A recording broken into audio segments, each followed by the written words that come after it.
భారతదేశంలో ధ్వజస్తంభాన్ని మొట్టమొదటి ఎవరు ప్రతిష్ఠించారు, ఎప్పుడు ప్రతిష్ఠించారు? అలాగే ధ్వజస్తంభానికి రాగి, వెండి, బంగారం లాంటి పూత పూస్తారు. అలా ఎందుకు చేస్తారు? ఆలయం వద్ద ధ్వజస్తంభం ఉండటం వలన కలిగే ప్రయోజనాలు ఏంటో ఇప్పుడు తెలుసుకుందాం. హిందూ శాస్త్రాల ప్రకారం ధ్వజస్తంభానికి చాలా ప్రాముఖ్యం కలదు. ధ్వజస్తంభం దేవాలయానికి హృదయం లాంటిది. ప్రస్తుత కాలంలో దేవాలయం దగ్గర ధ్వజస్తంభం ఉంటేనే దానిని దేవాలయంగా పరిగణిస్తారు, లేదంటే కేవలం దానిని ఒక మందిరంగానే భావిస్తారు. భక్తులు దేవాలయంలోకి ప్రవేశించగానే మొట్టమొదట ధ్వజస్తంభాన్ని పూజ చేసిన తర్వాతే దేవుని విగ్రహాన్ని దర్శించుకుంటారు. మరి ఇంత ప్రాముఖ్యం ఉన్న ఈ ధ్వజస్తంభాన్ని భారతదేశంలో మొట్టమొదట ఏ దేవాలయం దగ్గర ప్రతిష్ఠించారు, ఎవరు ప్రతిష్ఠించారు? ఇది తెలుసుకోవాలంటే మనం దాదాపుగా 2000 సంవత్సరాల క్రితం భారతదేశ చరిత్రను తెలుసుకోవాలి. క్రీస్తు పూర్వం 2వ శతాబ్దంలో భారతదేశాన్ని శుంగ వంశస్థులు పరిపాలించేవారు.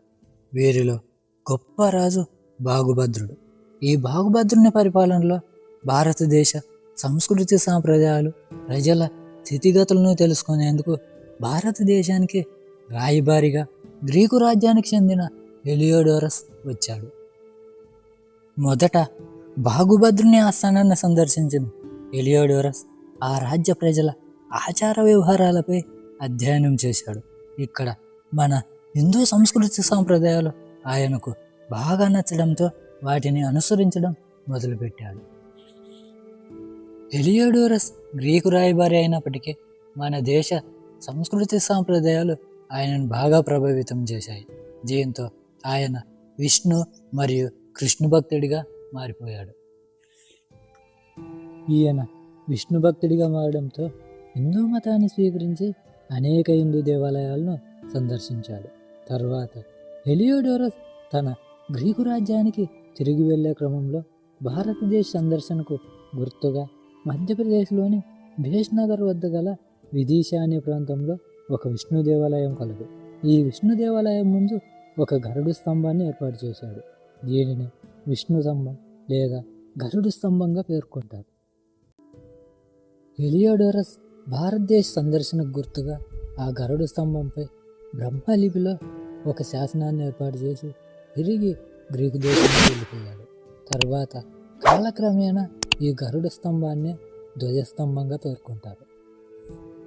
తర్వాత కాలక్రమేణా భారతీయులు కూడా ప్రతి దేవాలయం దగ్గర ఒక ధ్వజస్తంభాన్ని ఏర్పాటు చేసి అప్పటి రాజ్యాల పరిపాలన మరియు సంస్కృతి సాంప్రదాయాలను ఆ శాసనాల రూపంలో ధ్వజస్తంభంపై ఏర్పాటు చేసేవారు. పూర్వం అనేక సంవత్సరాల పాటు వేలాది మంది శ్రామికులు కష్టపడి పెద్ద పెద్ద దేవాలయాలు నిర్మించేవారు. కానీ వర్షాకాలంలో పిడుగుల కారణంగా ఆ దేవాలయాలు ధ్వంసమైపోయేవి. కానీ చాలా వరకు ధ్వజస్తంభం ఉన్న దేవాలయాలకు మాత్రం ఏ విధమైన ప్రమాదం జరిగేది కాదు. దీన్ని గమనించిన శాస్త్రవేత్తలు ధ్వజస్తంభం ఉన్న దేవాలయాలపై పిడుగులు పడకపోవడానికి గల ముఖ్య కారణం ధ్వజస్తంభం ఎత్తుగా ఉండడంతో పిడుగుల నుండి వచ్చే విద్యుత్ అయస్కాంత శక్తిని ముందుగా ఈ ధ్వజస్తంభం గ్రహించి ఆ విద్యుత్ అయస్కాంత శక్తిని భూమిలోకి పంపిస్తుందని గమనించారు. దీనివలనే ఆ దేవాలయాలకు ఏ విధమైన ప్రమాదాలు జరిగేవి కావు. సైన్స్ ప్రకారం పిడుగుల నుండి ఏర్పడే విద్యుత్ అయస్కాంత శక్తి మొదట ఎత్తైన ప్రాంతాలపైనే పడతాయి. దీంతో దేవాలయాలకు రక్షణగా ఆలయం ముందున్న ధ్వజస్తంభాన్ని ఆ ఆలయం కన్నా ఎత్తుగా ఉండేలా నిర్మించి దానికి బంగారు, వెండి లేదా రాగి వంటి పూత పూస్తారు. ఈ లోహాలకు విద్యుత్ అయస్కాంత శక్తిని అత్యధికంగా ఆకర్షించే గుణం ఉండటంతో ఏదైనా పిడుగులు పడినప్పుడు ధ్వజస్తంభం ఎత్తుగా ఉండటమే కాకుండా ఆ లోహాల పూత కారణంగా ఆ పిడుగుల నుంచి వచ్చే విద్యుత్ అయస్కాంత శక్తిని ధ్వజస్తంభం గ్రహించి భూమిలోకి పంపిస్తుంది. దీనివలనే దేవాలయాలకు ఏ విధమైన ప్రమాదం జరగదు. ఇదే కాకుండా పూర్వం ధ్వజస్తంభం చాలా రకాలుగా ఉపయోగపడేది. ముఖ్యంగా అప్పట్లో వాహనాలు, విద్యుత్ లైట్లు లేకపోవడంతో దూర ప్రాంతాలకు వెళ్ళే ప్రయాణికులకు చీకటి పడినప్పుడు దగ్గరలో ఏవైనా గ్రామాలున్నాయా అని తెలుసుకునేందుకు ధ్వజస్తంభంపై ఒక దీపం ఉంచేవారు. ప్రయాణికులు ఈ దీపాన్ని గమనించి ఆ దగ్గరలోని ప్రాంతాలు చేరుకొని విశ్రాంతి తీసుకొని తరువాతి రోజు తన ప్రయాణాన్ని కొనసాగించేవారు.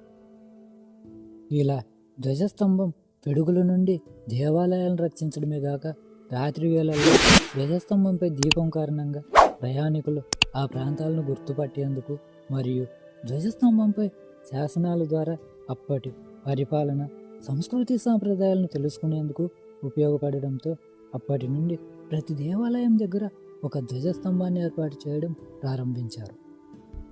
అలా ధ్వజస్తంభం దేవాలయాల రక్షణకే కాకుండా అప్పటి సంస్కృతి సాంప్రదాయాలను తెలియజేస్తూ ధ్వజస్తంభం కూడా దేవునితో సమానంగా పూజలు అందుకుంటుంది.